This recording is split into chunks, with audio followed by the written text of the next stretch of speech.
This is a pad of numbered hexes that I purchased in 1975.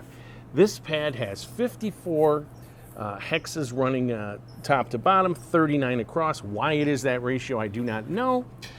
There were other map hex sheets available at gaming stores and whatnot, larger hexes, often unnumbered, but I like the numbers because it allowed me to keep track of what was on the map, and I like the relatively small hex size because I could get lots more terrain on each sheet. Now, the players also had hex sheets they kept track of. They created maps as they went through my wilderness. They often would have hex sheets, larger hexes, without numbers. They didn't need to keep track of things. They would write on the sides. And so I used that pad for 20 years until in the 90s you had software packages coming out on PCs that you could then create decent maps on your computer. You didn't need those. You could also keep track of what was on the map with word processing software and that kind of thing, and connect those to the maps. And the early mapping softwares replicated this hex structure. They often would have hexes with symbols. In fact, there are still mapping software available that replicates that exact sort of hexes with the terrain symbols. But as mapping software became more sophisticated, they were no longer utilizing a hex format. You could put a hex on as a feature over the map. But what I found, and you'll see this if you look online for sample maps, people usually just have maps without hexes. And in fact, this fits real life. In real life, you don't draw maps from a hex structure, and rarely do you see maps with a hex structure on them. They have longitudinal, latitudinal markings, something like that. But I'm going to suggest that when you're drawing maps, think about this old-style hex-based map making, just in terms of how you're building the map and thinking about it in terms of distances between geographical features and settlements. In fact, I would suggest that you would draw this map with that hex structure on there. And furthermore, I'm going to suggest that you have your players create their own maps using this same hex-based structure. Because sometimes, my friends, old school is the way to go.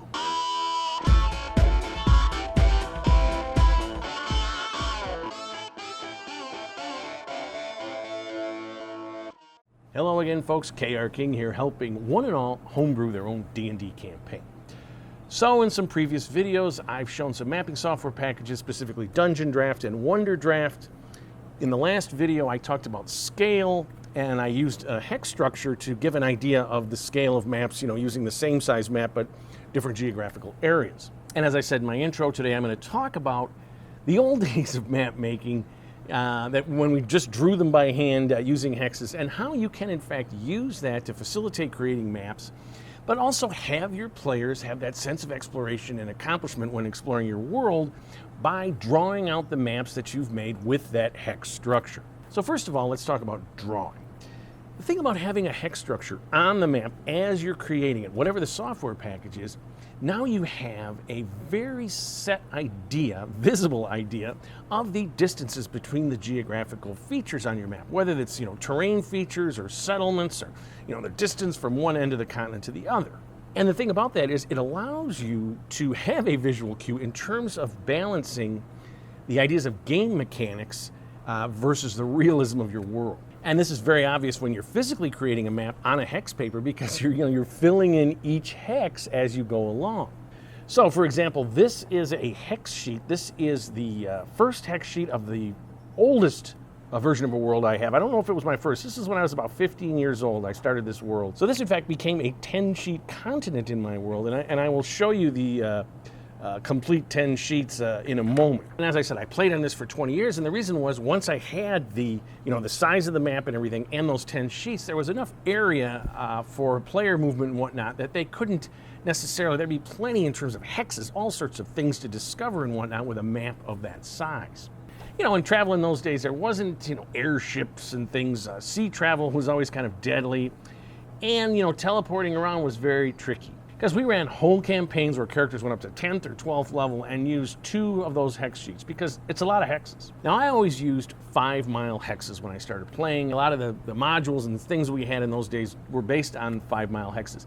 I have actually seen some pretty compelling arguments as to why you should use 6-mile hexes in terms of their divisibility, in terms of breaking them down into smaller hex areas when you're trying to decide where exactly things are in a 5-mile or 6-mile hex. I'm going to put a link to those discussions below. I'm not going to go into that in this video. I think it's a little bit in the weeds. I'm trying to give you an overview of why I think you should use the hex map making ideas in terms of building your computer-based software maps. But it's always fascinating as a GM to get into a discussion of how determining, how long it takes players to get across a hex in terms of, what vertices, they enter it from, what's contained in that hex. It's especially interesting if the players are looking for something in a hex, which is a huge area to consider. If they don't either have clues as to where it goes, someone with the ability to track something, or some magical aid, you break down a hex into small, even half-mile or quarter-mile areas. It's a lot of ground to cover. So I'm going to use this original map that I created some 40 years ago for a couple of reasons. One is it was drawn with a hex-based map-making, pen on paper system, but also in terms of the sort of naivete and the way we used to build maps in those days and think about terrain, in a sort of ironic way, it helps to illustrate thinking about your players confronting this hex-based system as they're moving through your world. So there are 8 hex sheets, as I said. When you put them all together out on the floor, that represents about 800 by 600 miles. If you think of this in terms of real-world terrain, on the United States, that would be from sort of the border of Michigan down to Florida, and from Missouri across to Kentucky. So I started this map when I was 14, and we were not thinking in terms of realism of geography or topography. We were thinking in terms of game mechanics. Specifically, we had noticed in the third book, The Wandering Monster Charts, that the differences in terms of running into things for hexes like mountain or swamp as opposed to clear, the difficulty of crossing them. And we wanted to run into those. We wanted to have players go through them, so we would just put them at different points, kind of irregardless of realism. But what we found out over the years, it didn't matter in terms of that realism if the storylines were interesting, if the players were excited to explore this territory. They were oftentimes in a super wilderness area where no one had gone. They were one of the few people that had seen that, and that was exciting. And I can show you on the map some samples of this effect, both the unrealism, the way hexes influenced making the maps, and how that contributed to story. Here are the 8 hex sheets, that's right, 8, even though I keep saying 10 for some reason, that made up this first continent that I drew. And as you can see up here at the top, these were never finished. This one I did actually run on. I never filled in the water, but this one, by the time I had drawn out a rough idea, but I had abandoned this map. If we zoom down to here, this is the original hex sheet that I made. Let me go to here it is. This was the original starting city. This was this fortified city. Why? Because you had this desert right here, and this is a classic example of what I'm talking about. Why was there a desert here? You would need some sort of rain shadow or something. Well, because we wanted to have a desert. And we had this evil, these red dots usually denote evil. Although again, if you see like over here, there's a dot. All of these signify something, some special. These were usually keeps, cities. This was interesting. These 2 cities on the other side of the sort of lawful, good, traditional, these were like wild, sort of open towns. In fact, there were 2 gangs, thieves guilds that ran these, and my players loved them. They called them the Barbell Cities, and in fact, later on, they ran a campaign out of that. Here you had this sort of, these were rough hexes. That's what the double lines meant. There was the ruins of a keep. And this keep, as it turned out, was the great mega dungeon of this first hex sheet, 12 levels. Notice I make this off. It's on this island. It takes something to get there. You've got to sail there, or later on, fly or teleport as the players advance. But in the beginning, it was a little bit difficult to get there. And the other thing that I made this interesting was the players were the ones they'd heard rumors, and they kind of discovered this place. And then it grew as people began to realize this was here. First of all, the military, I think this town was called Gortys, very militaristic. They tried to sort of take over the island, make it their preserve. Then, again, these are 5-mile hexes, these rough hexes. So you had different communities of, bandits and, adventurers and people who were constantly trying to get here. And this is one of the classic hex-type constructions where I would have mountains all around here. In here, this is a swamp, and there was a swamp temple, sort of along the lines of the old Temple of the Frog that my viewer Matt Nerdy knows quite well. But notice, see, I had heavy forest, which was like 3 to move through, mountain 3, so you'd maybe get into the mountains if you want. You had 2 random monster rolls, each mountain hex. You had 2 in the swamp. Swamp random monsters were heavy on undead. So this was a very nasty route to get to this, but the rewards were great. Here in Hex 1740, this was a island that only was visible at certain times of the year. The tides would expose it, and you could travel down, and there was a whole underground chamber there that led to a undersea encounters. I thought this was a very clever idea at the time. All right, so another feature, if you want to see sort of making the geometry, I had this this 5-foot wide hex of desert surrounded on all sides by mountain. Now, you would never have this in nature. What I did here was I created sort of a Death Valley on steroids. It was just unbearably hot, and, you know, almost no one could live there. But it then became, obviously, for any heat-based creatures or elemental creatures, but also people on the run and whatnot. And this area in general, this was an evil, I don't think it was the Lich, I can't remember.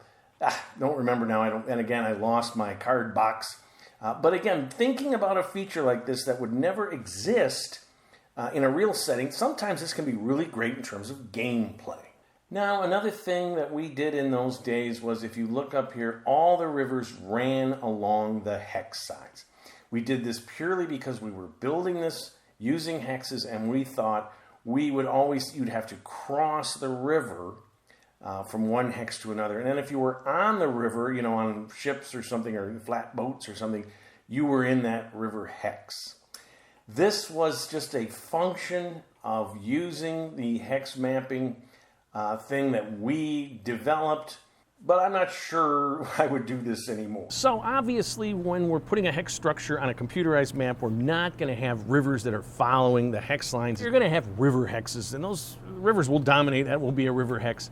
If you look at real world maps, you do have rivers like the Amazon, the Congo, and whatnot that are, you know, can be up to 12 miles wide, or even the Amazon in rainy season, sometimes it gets 25 miles wide, and certainly in a delta area. So that would be a river that would be more than a 5 or 6 mile hex. Most rivers, the Mississippi, something like that, would be contained within a 5 or 6 mile hex. Up here we have Macros, which is 2 5-mile hexes, the greatest city of the continent. You could get anything in Macros. This is where the highest level characters in my world, 16th level, I believe, a wizard that ran this. This was a competition. There were these desert people called the Avars, very warlike, independent. Notice the size of this area. I've got it up relative to the United States. This means a lot of area for adventuring. And I had this ancient blue dragon that terrorized them. And of course, over here, separated by mountains, inexplicably was a swamp. So in this spot, I had my origin story, which was sort of a post-nuclear thing. There had been an advanced civilization, and they had, you know, delved too deep into technology. There had been some massive conflagration. These were the last remains. This is what created magic and whatnot. And in this realm, I had all these, see, these were all keeps, these purple things. These were all investigators into this mystery of this land. And again, this is governed by, I have these 5-mile hex. These were super deep underwater things, ancient technologies and whatnot. And then you had this zone at the center where the, you know, incredible powers of the ancient magic created mutations and, you know, creatures that had magic powers, or, you know, homebrewed monsters and superior in intellect and whatnot. So as I mentioned, I had written everything down on index cards. I had several, maybe 3 card boxes stuffed with these. And what galls me is that over the years, I have lost this. I translated some of these to the computer system, but, you know, by the time I had computerized maps and was taking that, you know, the unrealism and sort of 70s flavor of this map and my own personal ideas about what D&D should be, I retired this map. Plus, I love to make them. So I made new maps. And you know, I put this somewhere, I moved a few times, left the boxes, whatever happened. I was looking through my archival materials, as I sometimes do, and I realized the card boxes are gone. I couldn't find them. And my advice to you out there building your own homebrewed world, keep track and store your archival materials, because it is really fun to look back on that. You remember the good times playing, the friends, some of whom have moved away you haven't seen in years. You know, I'd say it's like a family photograph. If you've got one photo of you and your grandparents, it's of no value to anyone else, but it's treasured by you.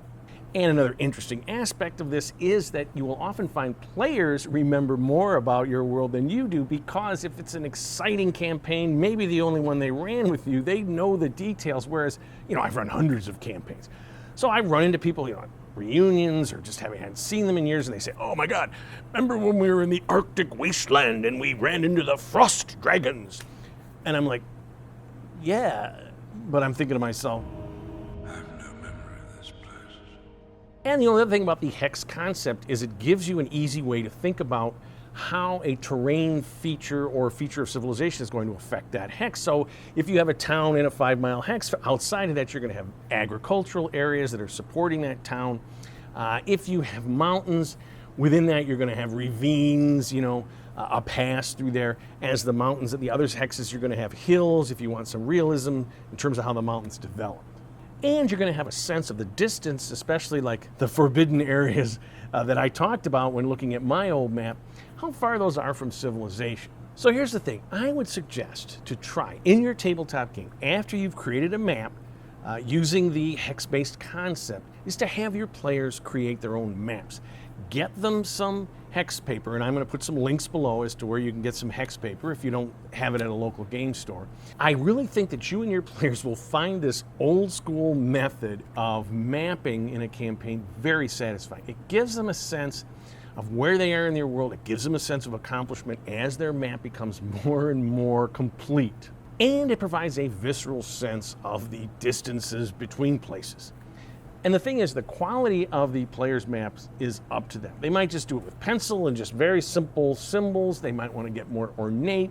Some players like to redraw maps, you know, because during the sessions we're, you know, having battles or this or that. And then they go home and they have a master map. I've seen this many times.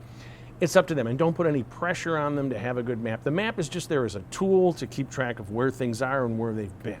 Now, if your players say, I don't want to make a map, just tell us where we are, do it theater of the mind, that's okay. The hex map making structure works great as a GM, just keeping track of things, you know, knowing where they are, telling them that sort of information. All right, so next video, I'm going to draw a map, a continent map in Wonderdraft using the hex map making structure that I talked about. But if you like what you've seen, please subscribe to my channel. Always looking for more. Leave some comments, because as my viewers know, I love comments and always respond. But most importantly, my friends, keep playing D&D and tell somebody else about it.